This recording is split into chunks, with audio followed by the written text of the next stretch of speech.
Today is June 3, and now we are going to discuss the important articles. This first article is very important. It is on federalism. Federalism is basically the system of government in which the powers are divided between the states and the center. And in India, it goes out that way only. In the Schedule 7 of the Constitution, altogether there are 12 schedules.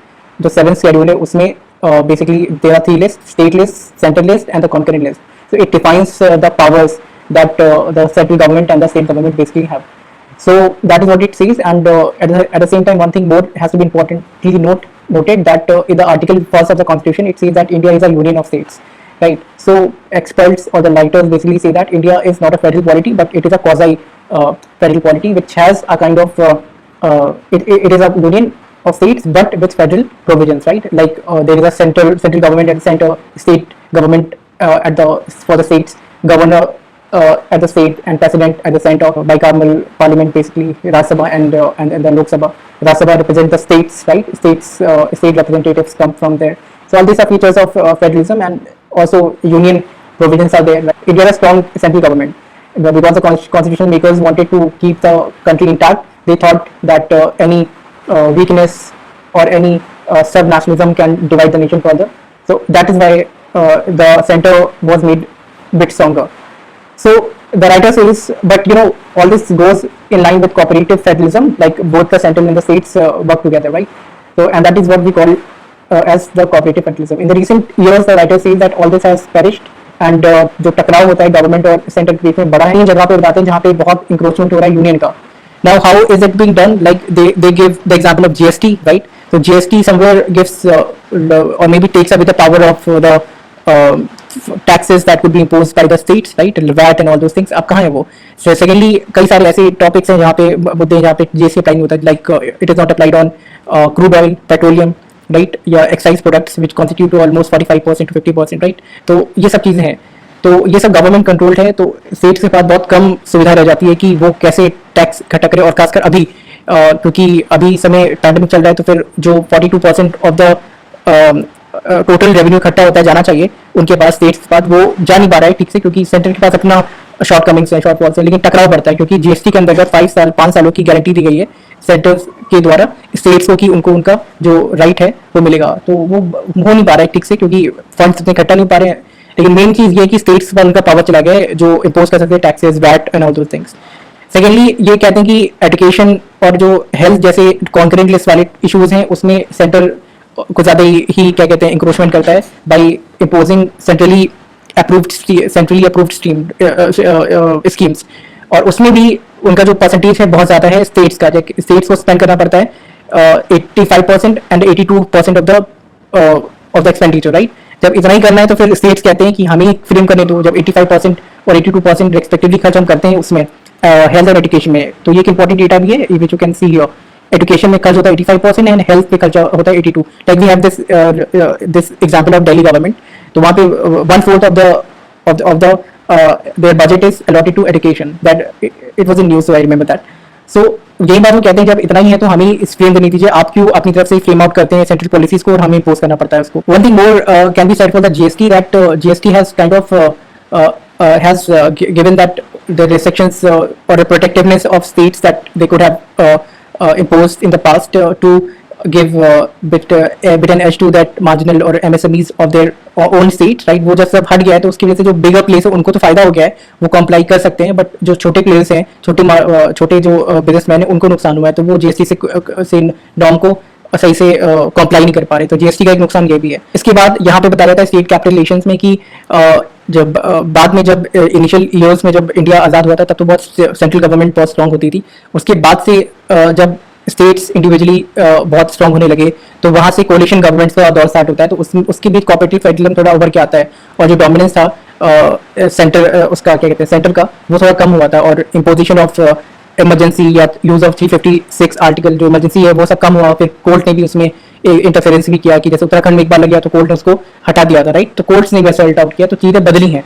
But फिर से वही बात की जाती है कि हाल के सालों में जब से वो स्ट्रॉन्ग गवर्नमेंट फिर से आई है सेंटर में, तब से ये जो एक बैलेंस है वो बिगड़ा है. फिर institutional translation in this they have told that in this area also this central government has played a very high-handedness in appointing the state institutions, और स्टेट कॉलेजेस, राइट? तो उसमें भी वही चीज़ इंक्रोचमेंट हो रहा है.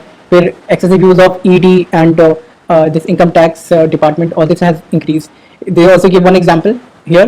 यहाँ पे an example of recent meeting by Minister of Education, Mr. Ramesh Pokhriyal, with state education secretaries. उन्होंने सेक्रेटरी से मुलाकात कर रहे हैं, प्रमुख सचिवों से मुलाकात कर रहे हैं, वो इलेक्टेड रिप्रेजेंटेटिव्स नहीं मिल रहे. तो उसमें आलोचना भी कई लोगों ने की थी कि जो इलेक्टेड रिप्रेजेंटेटिव्स हैं आप उनसे मीट करिए, आप इनसे क्यों मीट करें, ऐसा था. तो ये सब टकराव ऐसे बढ़ता रहता है. देन नीट और इनकी जैसे जो सेंट्रलाइज्ड एग्जाम्स होते हैं उनकी भी थोड़ा सा होता है कि उसमें जो प्रोटेक्शन दी जाती है स्टेट्स वगैरह को कि एप्लीकेंट्स को, वो कम हो जाती है. तो उसमें भी टकराव नजर आता है. Then socio cultural foundations, basically it is जो सब नेशनलिज्म है उसको कट करने की कोशिश की जा रही है और वो उसको अच्छा नहीं मानते. राइटर कहते हैं कि इंडिया में जो डाइवर्सिटी है वो उसी ने देश को जोड़ के रखा है. अगर उसमें सब नेशनलिज्म अगर है भी, वो कोई बुरा नहीं है, उसको एसिमिलेट करने में कोई बहुत बुराई नहीं है और उसी ने देश को जोड़ के रखा. अगर एक हिस्से को आप अलग कर देंगे, जैसे तमिल्स में, बंगालीज में या फिर केरला में, ये सब जो सब नेशनलिज्म है अगर लोगों में, उसको लेके उनके अंदर प्राइड है, समथिंग ऑफ दैट काइंड. तो that is not bad. If you try to unnecessarily hinder with that, kind of disenchantment could come up and एक अलग होने की मानसिकता वहां से निकल आती है. तो उससे थोड़ा बचना चाहिए. फिर से यहाँ पे ये बात कही गई है. टुवर्ड्स लास्ट इन की variables they have said that ये टसल चलता रहता है, बट और ये पहले भी हुआ है और बीच के सालों में भी हुआ है जब कोalition गवर्नमेंट का दौर था. तो अब इस समय एक अलग दौर चल रहा है. तो इसको थोड़ा सा चेक एंड बैलेंस की जरूरत है कि हम ज़्यादा उस कोऑपरेटिव फेडरलिज्म का जो एक नोशन है वो डिस्ट्रॉय ना हो. Over centralisation is not good. Over usage of centralise power institutions is not good. States की अपनी कुछ फ्रीडम्स है उसको दे देनी चाहिए. Close the vaccination gap in global lockstep. इसमें basically he is a secretary of European Union. He writes this from his own perspective or their perspective of EU. So you can just say, note down some figures, like they have been said that by May 2021 only 2.1% of the Africans को ही 1 dose of Covid vaccine मिला था, which is very less. तो WHO के जो director general थे doctor Tedros ने कहा कि it is a kind of vaccination apartheid, कि रिच या जो सक्सेसफुल कंट्रीज हैं उनका तो पूरा पॉपुलेशन कुछ ही दिनों में, कुछ ही महीनों में पूरा वैक्सीनेट हो जाएगा और यहाँ पे सिर्फ 2% भी सिंगल डिजिट्स में अभी है अफ्रीकन स्टेट. तो बहुत बड़ी बात आती है.